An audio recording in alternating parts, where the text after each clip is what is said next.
saya. Oh, pertama-tama saya Yulisa Handika dari kelas 11 MIPA dari SMA Santi Yosef Lahat. Jadi, saya bersama teman-teman saya yang lain telah membuat hasil kerja ini. Oke, bisa di next?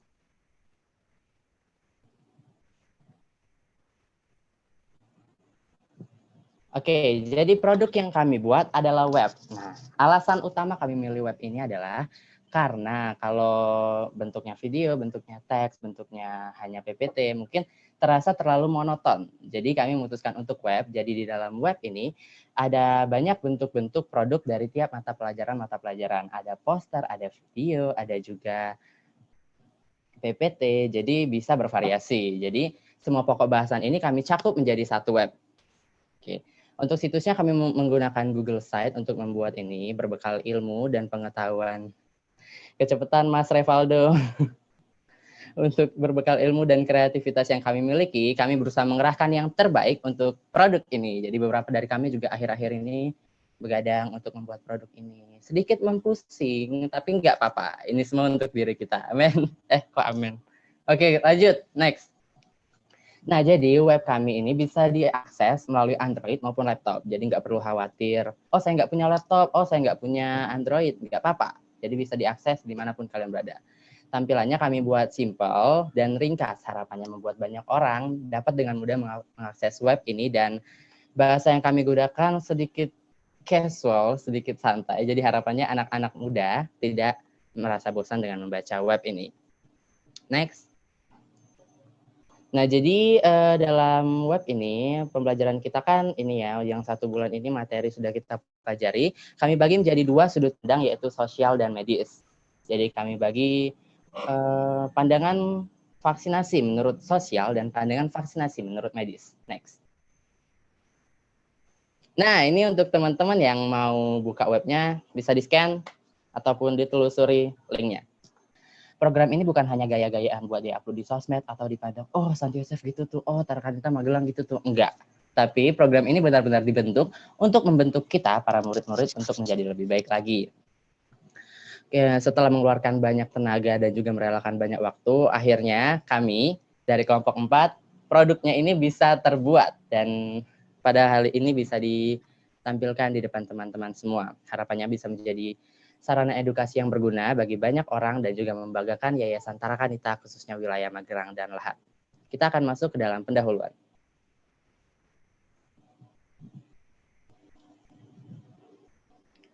Oke. Kita akan masuk ke dalam pendahuluan. COVID-19 is a disease caused by a virus called SARS-CoV-2. There are many different types and some cause disease. Most people with COVID-19 have mild symptoms, but some people can become severely ill. Although most people with COVID-19 get better within weeks of illness, some people experience post-COVID condition. Post-COVID conditions are a wide range of new, returning, or ongoing health problems people can experience more than 4 weeks after first being infected with the virus that caused COVID-19. And what should we do to stop the spread of the COVID-19? There are many ways that we can do. By staying at home, social distancing, diligently washing our hands, and staying away from crowds have shown that we are participating in reducing the spread of the COVID-19 virus. The only way that has been found to solve this pandemic is vaccination. However, the importance of vaccination to our life is not well known by many and has been doubted by many. And making vaccination rates around the world rise slowly. Some people cannot get vaccine if they have congenital disease, but the number of people who received the vaccine than those who could not receive the vaccine was greater.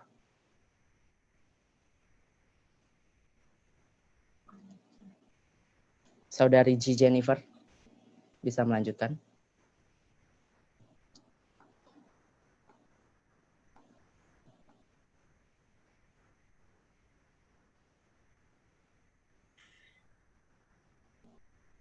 G. Jennifer.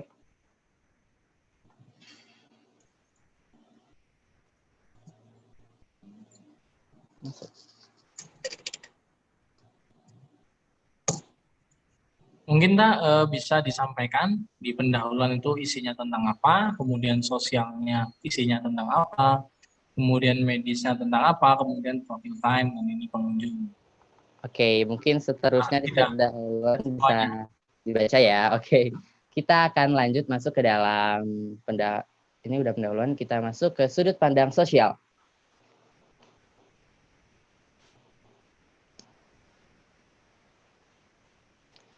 Nah, Sobat Tarki, sekarang kita akan melihat pengaruh COVID-19 saat melanda Indonesia dalam kehidupan sosial kita. Seperti yang sudah kita ketahui sebelumnya, COVID-19 merupakan infeksi virus yang menyerang pernapasan ya. Terkhusus negara kita Indonesia yang pertama kali mendapat pasien pada 20 Maret 2020. Semenjak saat itu kita udah dibohongin yang katanya mau masuk sekolah setelah 14 hari libur, tapi nyatanya nyampe sekarang. Enggak sih. Jadi kita akan melihat statistik perbandingan data COVID-19 dunia dan Indonesia. Bisa kita lihat dunia kita, bumi ini telah dilanda 3 gelombang besar COVID-19 dan Indonesia baru dilanda 2 gelombang besar. Dan ini sangat membuat Indonesia terkena dampak ya, banyak yang di PHK dan lain-lain. Nah, next.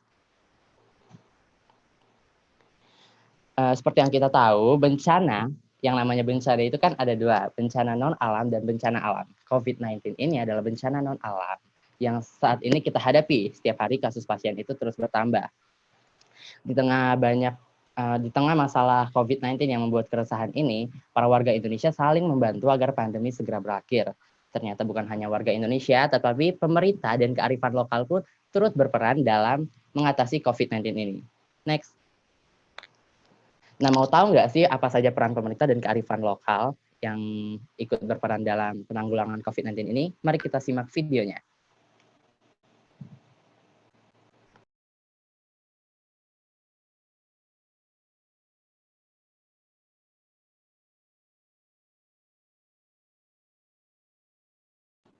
Suaranya udah ada nggak?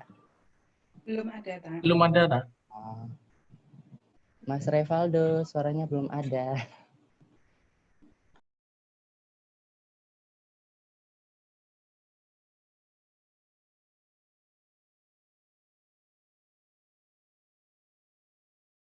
Gimana ya, Pak?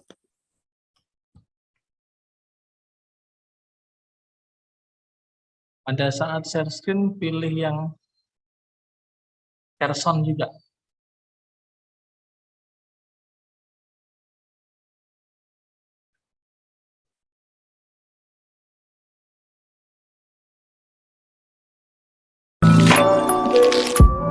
Ya, sudah ada.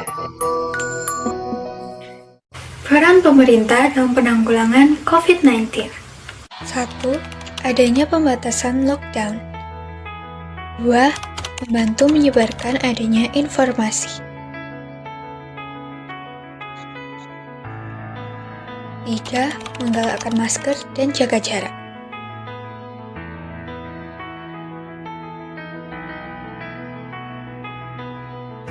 4. Mengadakan vaksinasi.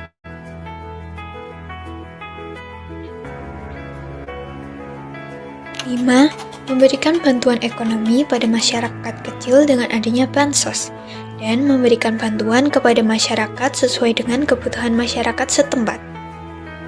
6. Memberikan fasilitas pasien COVID-19 dengan adanya Wisma Atlet. Pada konsep ini, pemerintah telah memberikan layanan publik pada masyarakat. Kearifan lokal dalam penanggulangan COVID-19. 1. Adanya sikap kekeluargaan yang membantu dalam penanggulangan bencana alam. 2. Adanya jamu atau rempah-rempah yang ada di Indonesia. Salah satu contohnya, wedang jahe. Wedang jahe merupakan minuman tradisional yang berasal dari daerah Jawa Tengah, daerah istimewa Yogyakarta, dan Jawa Timur yang diwariskan oleh nenek moyang secara turun-temurun. Wedang jahe diolah dengan cara yang sederhana. Umumnya, wedang jahe ini disajikan panas atau hangat. Minuman ini banyak dihidangkan pada saat musim hujan untuk mengusir hawa dingin. Daripada kalian penasaran, yuk langsung aja lihat proses pembuatannya.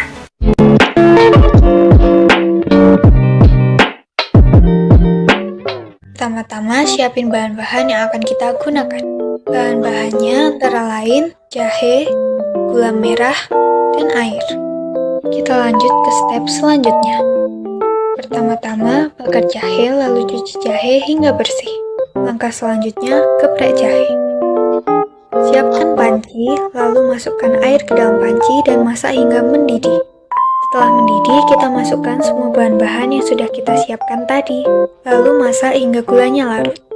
Langkah terakhir, saring wedang jahe, dan wedang jahe siap untuk dinikmati. Untuk kalian yang tinggal di luar Pulau Jawa dan ingin nyobain, kalian nggak perlu tuh jauh-jauh ke sini untuk nyobain. Kalian tinggal buat sendiri aja di rumah, karena cara pembuatannya juga sangat gampang. Manfaat wedang jahe untuk masa pandemi seperti saat ini yaitu memperkuat sistem imun tubuh dan menangkal infeksi bakteri dan virus. Dan yang ketiga, adanya kehidupan normal baru dan larangan mudik. Karena tidak semua negara melakukan larangan ini. Nah, itu tadi adalah beberapa peran pemerintah dan kearifan lokal yang ikut melawan bencana COVID-19 ini. Nah, seperti yang disinggung di awal tadi, satu-satunya hal yang telah ditemukan untuk menyelesaikan virus ini adalah vaksin. Maka pada kesempatan kali ini, mari kita beri apresiasi untuk pahlawan-pahlawan yang terus ada di garda terdepan untuk menemukan vaksin ini. Tepuk tangan. Nah, mungkin bisa turun. Nah, setelah perjuangan panjang yang dilalui untuk menemukan vaksin ini, ternyata masih ada saja orang-orang yang memicu keributan tentang program vaksinasi ini. Jadi, kita akan melihat beberapa masalah-masalah sosial yang muncul karena program vaksinasi ini. 1. Adanya pro dan kontra yang ditimbulkan dari program vaksinasi. Penyebabnya, tak sepahamnya masyarakat Indonesia tentang vaksinasi karena maraknya berita hoax yang tersebar. Terus adanya kurangnya sosialisasi pemerintah tentang vaksinasi. Yang ketiga, dipertanyakannya kehalalan vaksin. Keempat, banyaknya masyarakat Indonesia yang menyebarkan informasi seputar COVID-19 tanpa diselidiki kebenarannya terlebih dahulu. Ini biasanya itu tersebar di grup yang isinya ibu-ibu, bapak-bapak, oma-oma gitu ya, biasanya. Terus upaya apa sih yang bisa kita lakukan dalam menghadapi masalah ini? 1. Dilakukan sosialisasi lebih luas lagi tentang vaksin ini, baik pemerintah bahkan ataupun kita bisa mensosialisasikannya.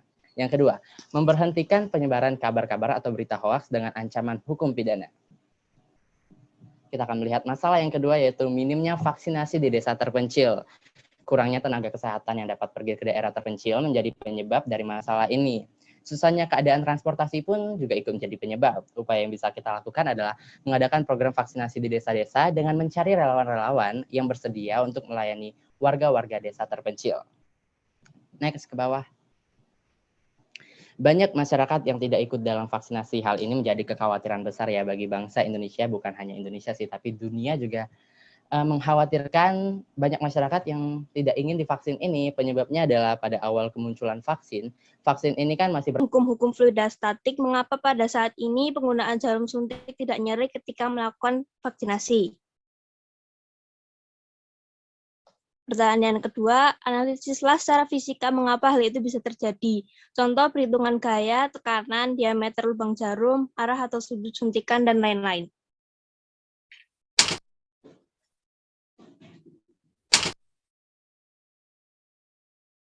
Nah, untuk jawaban dari pertanyaan nomor 1 tadi, karena vaksin sekarang menggunakan jarum suntik yang luas penampangnya kecil, di mana ukuran jarum yang digunakan adalah 24-25 G dengan diameter kurang lebih 0,6 atau 0,1 mm.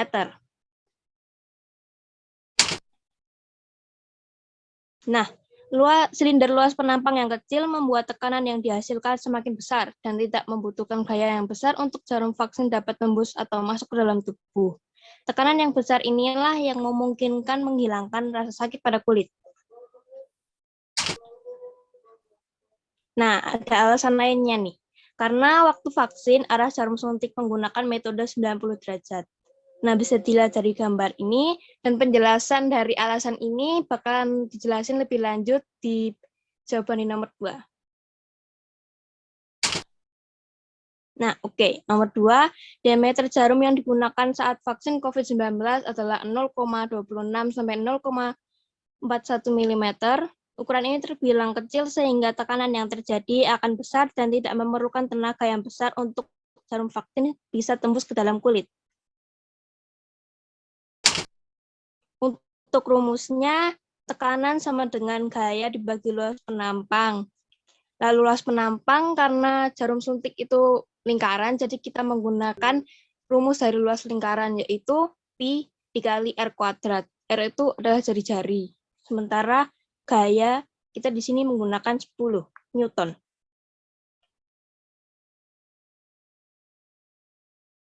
Nah, sebelum menjawab untuk pertanyaan nomor 2 ini, kita bakalan melihat dulu ukuran perbandingan ukuran jarum suntik dari 14J sampai 27J. Terlihat jelas banget bedanya. Jadi kalau semakin besar ukuran G-nya, maka luas penampangnya itu semakin kecil. Bisa dilihat juga dari gambar nomor 1, ukuran 12G dengan 25G itu sangat berbeda dan sangat jauh. Oke, bisa lanjut.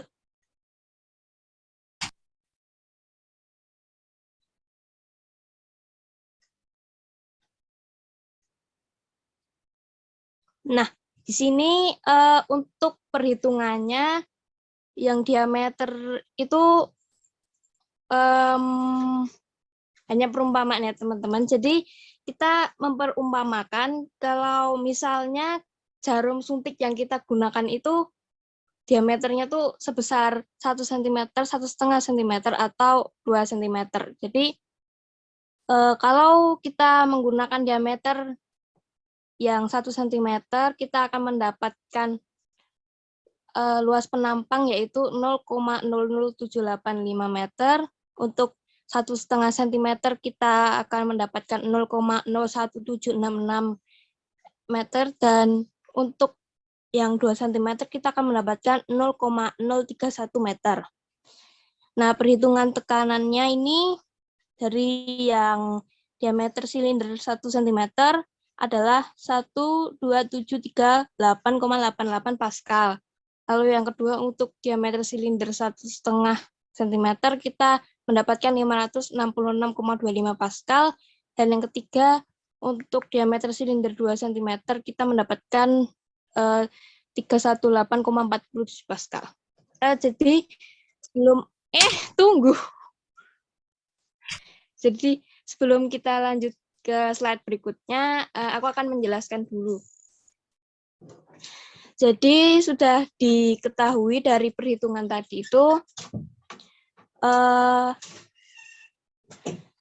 tekanan dalam jarum suntik akan berubah jika luas penampang silinder membesar. Bisa kita lihat juga, semakin besar luas penampang di jarum suntik, maka akan semakin kecil tekanannya meskipun kita memberikan gaya yang sama. Nah, kalau tekanannya kecil seperti ini, maka akan dibutuhkan waktu yang lama untuk memasukkan jarum ke dalam kulit kita sehingga akan terasa sakit. Jadi itulah kenapa alasan pada zaman dahulu suntik itu sakit dan menyakitkan banget, karena zaman dulu tuh mereka menggunakan jarum suntik yang ukurannya besar-besar dan tekanannya tuh kecil, jadi terasa sakit. Nah, kalau sekarang mengapa kita kalau vaksin tuh nggak sakit? Jadi alasannya karena itu tadi kebalikan. Kalau tadi katanya semakin kecil jarum suntik, maka akan semakin besar tekanan yang didapat, maka jarum suntik sekarang itu menggunakan konsep yang demikian, yaitu mengecilkan ukuran luas penampang dan akan membuat tekanan yang dihasilkan semakin besar.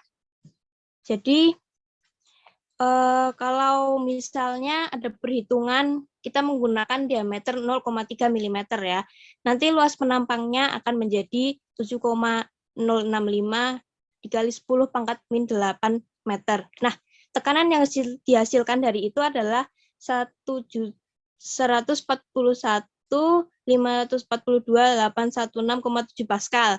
Nah, itu kan ya teman-teman. Jadi, tekanan yang besar pada jarum suntik kecil yang luas penampangnya kecil tadi itu dapat memungkinkan menghilangkan rasa sakit pada kulit karena tekanan yang besar. Jadi bisa langsung nembus ke kulit. Oke, jadi lanjut slide-nya dulu. Nah, ini nanti bisa dibaca di webnya sendiri ya teman-teman. Lalu lanjut lagi. Nah, oke.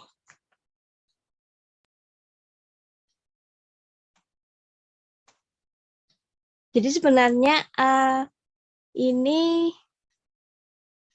masih ada yang biologi. Jadi sosial kan udah ya tadi ya teman-teman.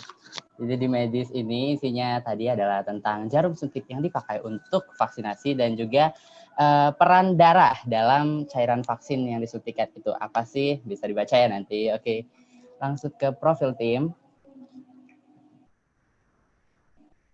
Profil tim ini isinya ya member-member anak-anak keren. Kita udah keren sekali teman. Yang mengerjakan hasil kerja ini. Terus di penghujung